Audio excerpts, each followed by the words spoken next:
How you doing, Manistee County? And here we are back again with Politics is Local. I'm John Helge. I'm Nate Markham. And we welcome you today. And we're going to have a special guest that we'll be talking to today. And we're really looking forward to this interview. But I wanted to let you know a few things are going on, that you can get active, engaged with in the next few weeks. Every Saturday at noon at the intersection of US 31 and First Street right here in Manistee, we're going to have our pop-up rallies. And these rallies are really focused on letting you let off a little bit of steam about what you're concerned about, what things are bothering you. So please feel free to join us at noon on Saturdays right there at the intersection of US 31 and First Street.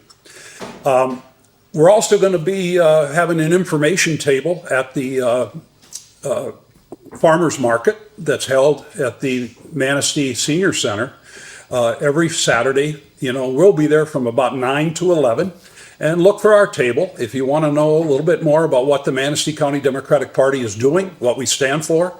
We'll be there for you at the farmers market. I also want you to put on your calendars Saturday, August the 2nd.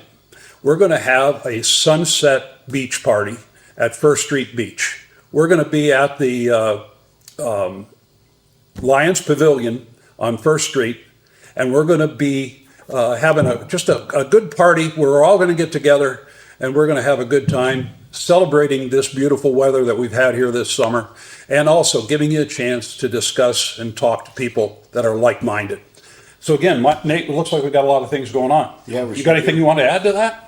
Well, if you come to the protest on Saturday at noon, make sure you bring a sign, and we will be out there for about 45 minutes.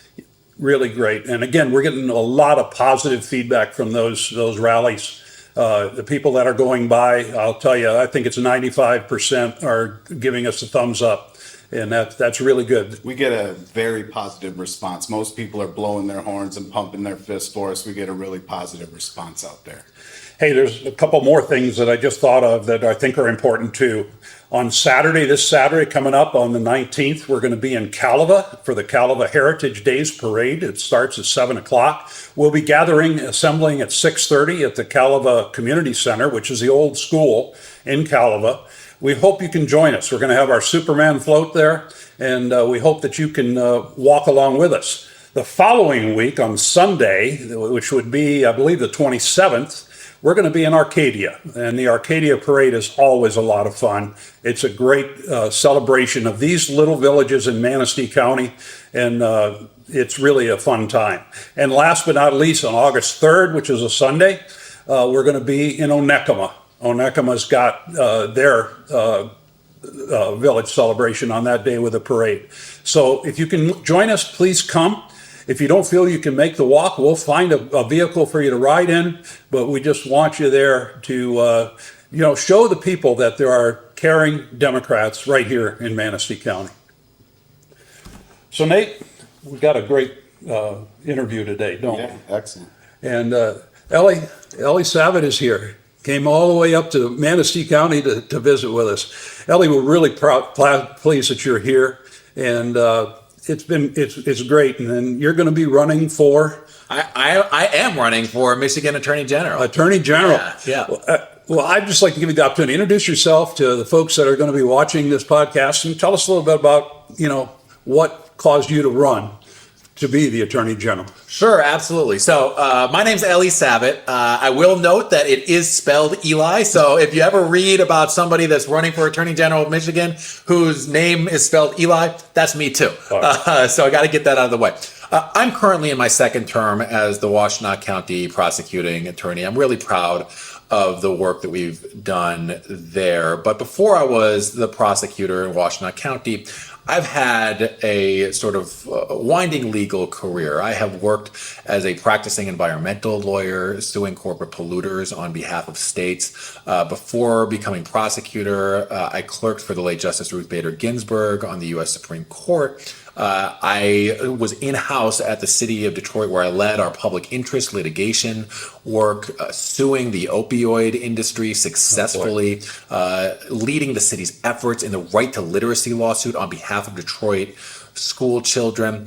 And throughout my career, I've taken on big fights. And that's true both from a civil rights, environmental perspective, obviously as prosecuting attorney. And I think all of us are thinking and looking for what we can be doing in this moment right now, and how we can best serve and how we can best fight back against some of what we're seeing. Not just coming out of the federal level with the assaults on our rights and our freedoms, but also with this system that is leaving far too many people behind. And after November, just like everybody else, I was sort of in a state of shock for several weeks, and then started thinking, okay, what can I do? What is my best path? How can I best serve, and how can I best help? And given the breadth of my background, given the fights that I've taken on, including some fights against the Trump administration, which I'm happy to talk about here too, even in the Washington County Prosecutor's Office, I decided that the best way that I can serve this state, the best thing for me to be doing at this moment, is to run to be our next Attorney General. And so that's why I'm doing it. I think this is a crucial moment in history, and we need a fighter on all fronts in the Attorney General's office, somebody who's not going to be afraid to go up against powerful interests, even when that's the Trump administration itself. That's what I bring to the table. That's what I've done throughout my entire career, and that's what I hope to do for the people of the state of Michigan. Oh, wow. So we have some questions here for you. Yeah. The Michigan Attorney General's office is often called the people's law firm. What does that mean to you, and how do you envision making the office more accessible and responsive to Michiganders, including in rural areas? Yeah, and so I love that characterization of the Attorney General's office, because the Attorney General, what's powerful about that office is that it is the one officer in the state of Michigan that can go to court and on behalf of the people of the state of Michigan stand up in court and say, I represent the people of the state, the people of the full state. I do that now when I'm as prosecutor, but I'm representing the people in Washington County, right? So the Attorney General is the people's lawyer. They do quite literally represent the people of the state of Michigan. And I think that means, first and foremost, just like any lawyer, you've got to listen to your client's concerns, right?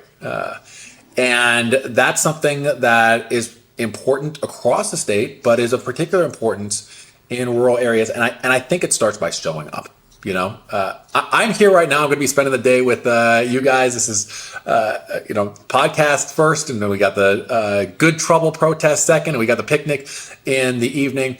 But what I can promise to communities across Michigan and rural communities in particular is this isn't going to be my last time coming up here, particularly if I'm fortunate enough to be elected Michigan Attorney General. I plan to be out here. I plan to be listening to people's concerns, listening to the issues that are top of mind for communities, and then seeing how we can work together and how we might be able to use legal hooks to solve some of these problems. And if there's not a legal hook available right now, maybe it's going together to the legislature and saying we need new laws to address these issues. So it starts by showing up. The other thing that I'm quite proud of as prosecutors, we've actually partnered with local jurisdictions from time to time in bringing lawsuits that affect local residents. We partnered a couple times, for example, with the city of Ypsilanti, one to bring a lawsuit against a fraternity, which was at Eastern Michigan University, where we had 18 sexual assaults. And of course, we were criminally prosecuting those who committed the sexual assaults, but we wanted to shut down those parties to prevent future sexual assaults. And we worked with the city of Ypsilanti because we both had different legal hooks. We're partnering again with them right now in a lawsuit against a landlord that is maintaining housing in dilapidating conditions and has a 475 unit apartment complex with black mold and asbestos and just horrific conditions. So it's not just about listening, it's about finding creative hooks to where we can partner and lend our legal expertise to local communities, whether that's local units of government, whether it's individuals, and work together so that we can go into court. And when a law is violated that's harming people in rural communities, we'll go into court, we'll work together, and we'll litigate to address it. Excellent, thank you. Manistee County, like many rural parts of northern Michigan, we rely heavily on natural resources and tourism. And you mentioned your experience working, as an environmental lawyer. So what kind of actions would you take as Attorney General to protect our environment, especially the Great Lakes and our local waterways? The potential for pollution from corporate malpractice and things like that are out there. So share with us a little bit about your thoughts on that. Sure, and I'll say that this is actually something that is very close to my heart. I'm 42 years old, and so when you're 42, you can't often say that you've been doing certain types of work for like 36 years, because that would mean that you started doing it when you were 6 years old. But in fact, I can say this about environmental work, because when I was 6, when everybody else in my first grade class was starting, the no boys allowed and no girls allowed clubs, right? I started a Stop Oil Spills Club after seeing pictures of the Exxon Valdez spill in Alaska. And we didn't accomplish our goals as first graders, I gotta say. We marched around with little signs and said stop oil spills. But it's something that's always been close to my heart. And as I said, I've actually worked as a practicing environmental lawyer. And this is something that's particularly important for a state AG. State attorneys general have not just the ability, but in fact the obligation to preserve our natural resources. There's something called the natural trust doctrine. And the idea is that the state, who the attorney general represents in court, is responsible for preserving our water and our natural resources, not just for this generation, but for future generations as well, right? The idea is that our environment, our water, it's something that's held in trust by the state for all future generations. And you mentioned corporate malfeasance. You are absolutely right that the potential for contamination from corporate malfeasance is huge. And this is the work that I've done in the past, actually on behalf of states.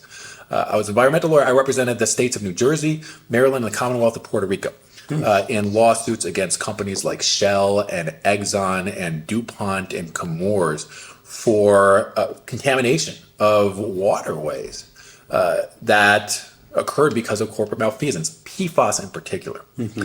PFAS is we're going to be litigating PFAS cases for the next couple decades at least, right? It's called a forever chemical. It's a carcinogen. The corporations that made and sold PFAS, they knew full well that it was hazardous to human health. And they sold it anyway without the proper warnings. They disposed it in our waters. And my perspective on this is we need to hold those corporations accountable. I don't care how powerful they are. You have damaged our natural resources. You've got to make it right.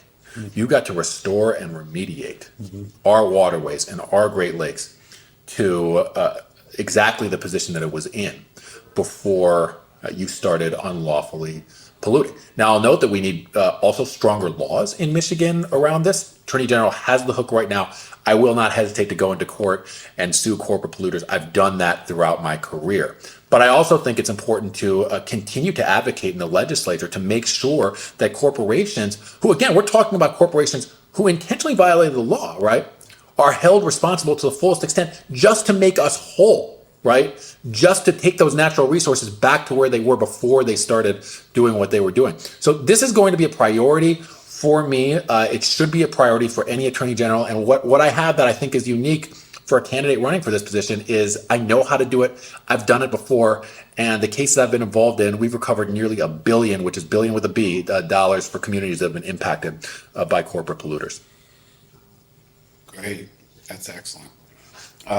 So shifting gears here, your office in Washtenaw County created an economic justice unit, is that right? Yep. Okay, so how would you expand on this concept statewide?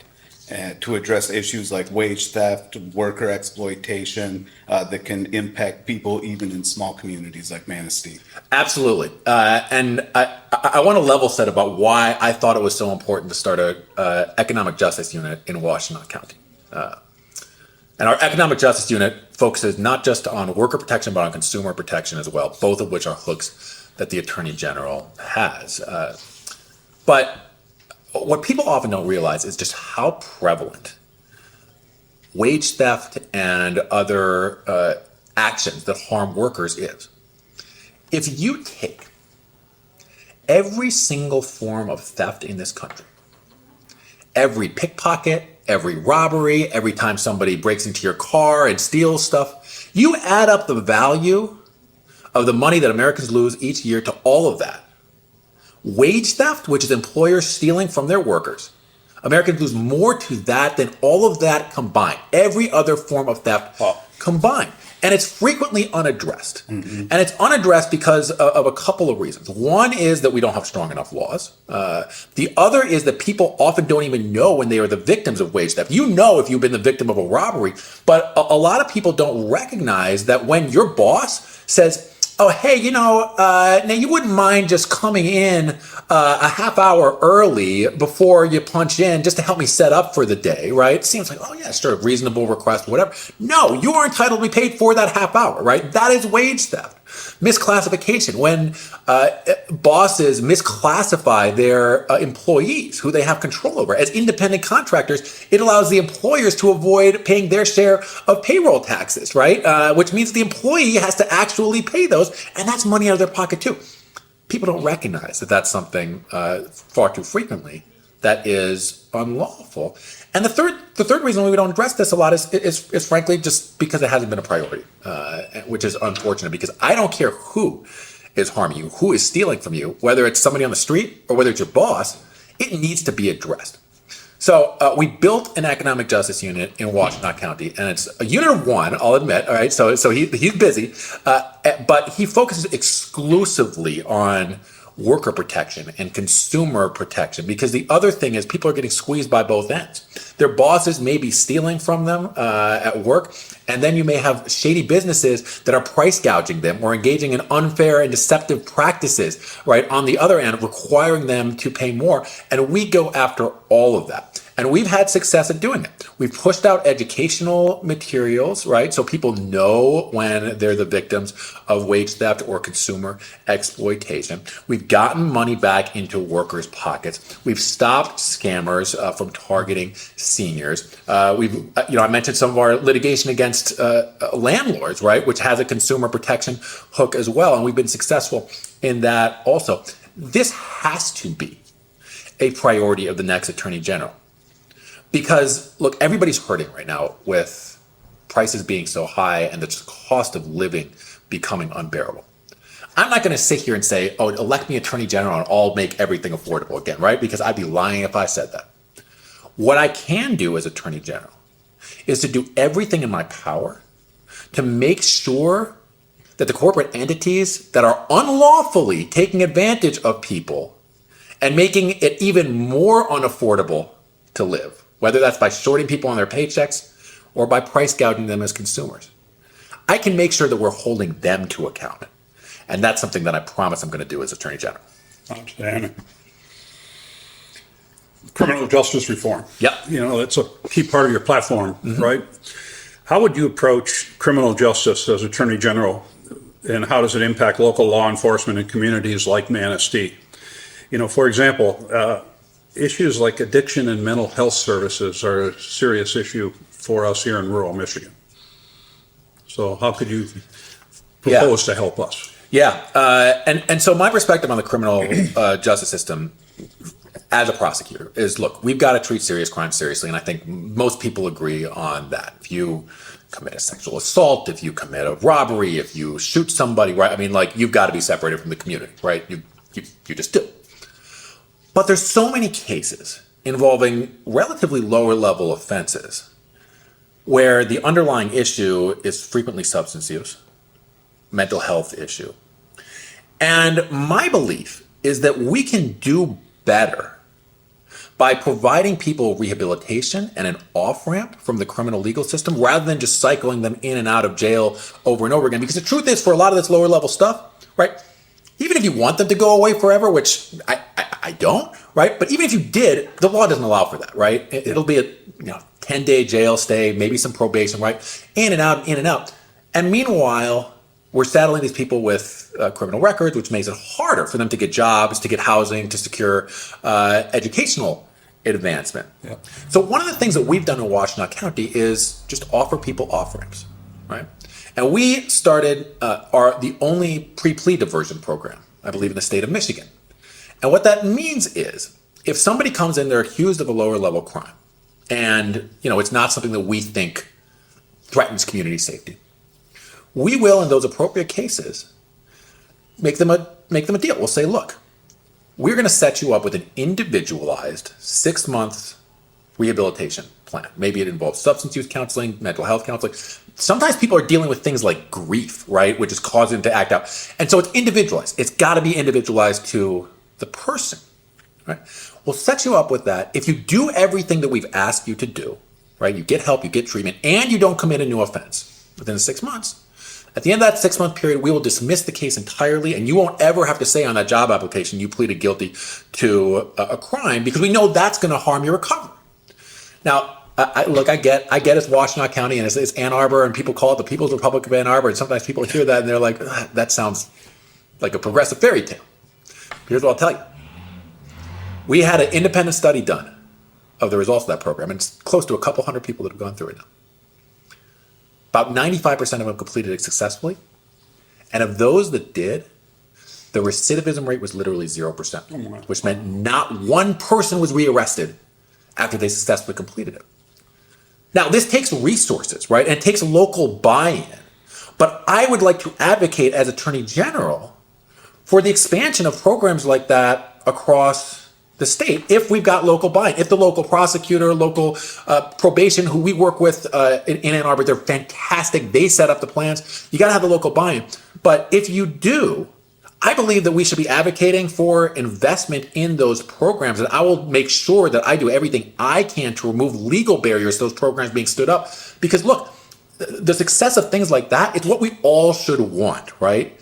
If we can get people back on the right track and they're not coming back into the criminal system, not only is it more humane and more just, it actually is better for public safety because we've addressed that underlying issue. And it means that not only are they not committing crimes, it means that crime isn't escalating and we're not seeing future victims. Yeah, absolutely.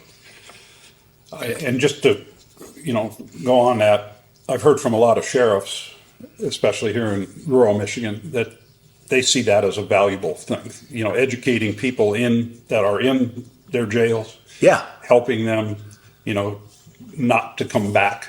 I think that's great. So you're talking about collaborating with, the prosecutors, the sheriffs, all this, and I think that's a good approach. Look, I think no matter what your sort of view on criminal justice or your partisan affiliation is, right?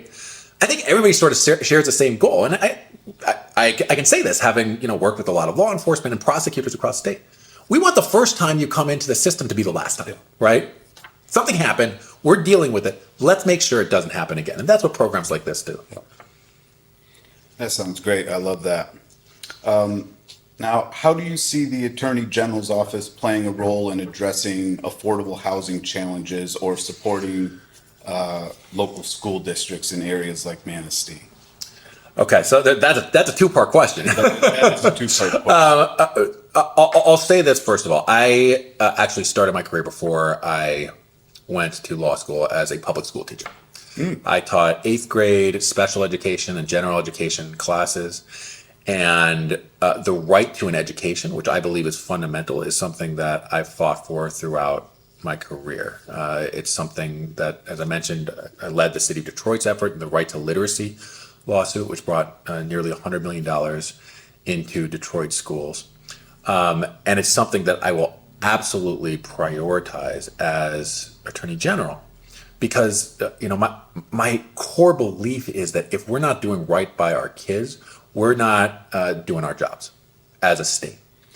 And that can mean, and it will potentially mean, especially in light of what we've seen with the federal dismantling of the Department of Education, that will mean probably going into court and working to make sure that the civil rights of children are protected. Because the big thing the Department of Education did was enforce federal civil rights laws, right? And now, with that being dismantled, it's going to be even more important for the state AG, to enforce our state level civil rights laws, protecting kids from being discriminated against, protecting kids with disabilities, right? So that's one aspect of things.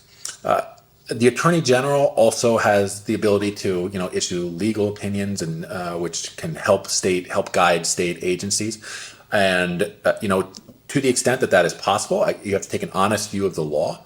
But to get more money into local school districts, that's something that I'm going to prioritize. And the third thing is just supporting campaigns, using the bully pulpit of the AG's office to support campaigns to make sure that we are helping school districts, in particular, school districts that don't have as high of a taxable property values, right? Because that's how we fund our schools, to make sure that they're getting the resources they need. I know there's a ballot measure that's up in 2026, which would, raise taxes on wealthy individuals and get that money into schools. I'm supportive of that. But if there's not a legal hook, and I'll use every legal hook available to support our kids and support our schools, especially in, though not exclusively, in lower income communities. But if there's not a legal hook available, I'm going to use every ounce of my political capital to make sure we're doing right by kids and school districts. Now, affordable housing, that's the second part of your question, right? Again, I want to be candid about this and say, I wish the Attorney General had some magic button to push that will bring housing prices down. I say this as a not entirely disinterested person. Housing prices are high everywhere. I bought my own house in 2021, my first home in 2021. I couldn't afford to live in the biggest city in my jurisdiction. I couldn't afford to live in Ann Arbor, right? As the elected prosecutor. So if I had that button, I'm sure Dana Nessel would have pushed it a long time ago. So I want to be candid about that. But what we can do, again, is stop bad actors from making the situation worse and preying on people who are already subjected to high housing prices. And I'll give you one example. State attorneys general in other states have brought antitrust suits against landlords for using a third-party website, to actually conspire to keep prices high. They share their proprietary information on this website, right? Other landlords get it, and then they know what their competitor across town is charging, and so they know that they can keep their prices high. Now, that's illegal, right? If you're sitting across a table and engaging in discussions about price fixing, that's illegal, and it shouldn't matter that you're doing it through a third-party platform. Those are cases that I would absolutely pursue as Attorney General. Again, they've had success in other states. I know they're operating in Michigan. I would pursue them. But the other thing that we're going to see, and I worry about this especially in the housing market, is I think we're going to see the use of AI as that third-party intermediary, right? You feed in your proprietary information, you know that landlords across town are getting it also, right? So it's a wink-nudge type of thing. That's something that we're going to have to address as well. But fundamentally speaking, look, again, can't address everything about it, right. But when housing providers, when landlords, when corporate actors, when third parties are keeping prices higher than they should by engaging in price fixing, by engaging in price gouging, by taking advantage of people, that's where the AG can step in, and that is what I will do. Okay. A lot of work, Ellie. It's a lot of work. Election integrity has always been an issue, and I'm very proud of the state of Michigan because I think we have the best examples of free and fair elections. But what's your stance on ensuring that we continue with those free and fair elections? And how does the Attorney General's office contribute to that? Well, look, the next Attorney General that we elect in the state of Michigan is going to be the AG, who is in that office in 2028 when we have our next presidential election. And we have seen what happened in 2020 after Donald Trump believed that he won the election, that he in fact lost, and you had state attorneys general divided on whether to go into court and support the frivolous claims that Donald Trump won the election, or whether they were going to defend the votes of their residents. I am somebody, I believe very, very strongly in the right to vote. I've done a little bit of pro bono work on behalf of the ACLU to uphold the right to vote and done some voting rights cases. And that's the kind of AG that we want to have in place in 2028, because I worry tremendously that there is going to be another sort of stop the steal effort if indeed the Republican Party does not win the election in 2028. And look, I want to say this in case there's any Republicans watching, right? I don't care who wins the election. Well, I obviously have a preference for who's going to win the election in 2028. I think that's probably pretty clear. But if it's a Republican that legitimately wins the election, I'm going to defend your vote as well. We cannot be partisan about this. We need to make sure that our elections are fair, free, and final. And no matter where the shenanigans are coming from, the Attorney General needs to be the one that will stand up in court if there is litigation and protect the right to vote and protect the integrity of every vote and make sure that those legitimate votes are counted. I will do that as Attorney General, and it could not be more important come 2028. Well, Ellie, you've answered a lot of questions. And again, I hope that people that are listening out there, value this, because hearing from you makes me feel very comfortable that you're going to be a great candidate, to represent the people of the state of Michigan. And Nate, you got anything that you? I thought your answers were fascinating. Loved listening to you, and really, I would love to vote for you. Well, thank you. I appreciate that. Can I give the plug if people want to learn more about our candidacy? Please do. ELI. Remember, it's spelled Eli, but pronounced Ellie. ELIFOR Michigan.com. Just check out our site. If you'd like to sign up to get involved with the campaign, commit to voting for us, make a contribution, that's how you can do it. But ELIFOR Michigan.com is our website, and I'm looking forward to getting out there and meeting even more people. Well, Ellie, I just want to, highlight again, you're in our office here. This campaign office is going to be here until November 1st. So if you do have signs or literature that you want us to distribute, feel free to make sure it gets here. And we welcome you, and we're looking forward to working with you this afternoon at both the rally and our picnic. You're going to get a chance to meet a lot of good people here in Manistee County. I can't wait. Again, thank you very much, and thank you all for watching Politics is Local. And we'll be back in a week or so with another guest for you. Thank you.